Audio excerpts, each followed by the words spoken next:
In Deuteronomy 14, verse 23, God told the Israelites, "You shall eat in the presence of the Lord your God at the place where he chooses to establish his name, the tithe of your grain, your new wine, your oil, and the firstborn of your herd and your flock, so that you may learn to fear the Lord your God always."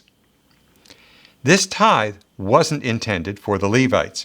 It was a second tithe that the people would bring to the sanctuary and consume during the annual festivals, rejoicing in God's bounty and thanking him for an abundant harvest. This was a spiritual exercise designed to teach God's people thankfulness and gratitude.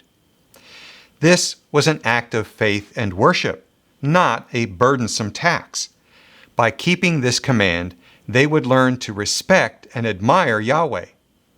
When Jesus returns and establishes his kingdom, all nations will go up to Jerusalem to celebrate God's festivals.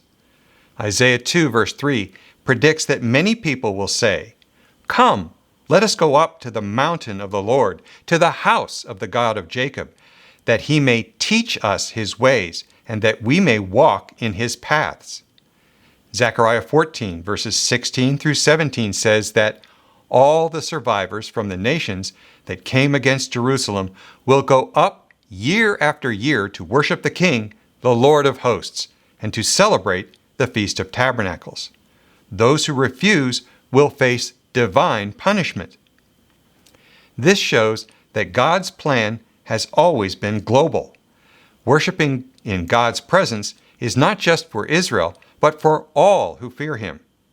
The principle behind Israel's tithe remains relevant today.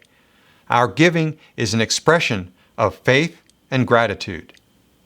Imagine a world where every nation willingly submits to Christ's rule, where worship is no longer hindered by rebellion or sin. Until then, we are called to worship with a joyful reverence.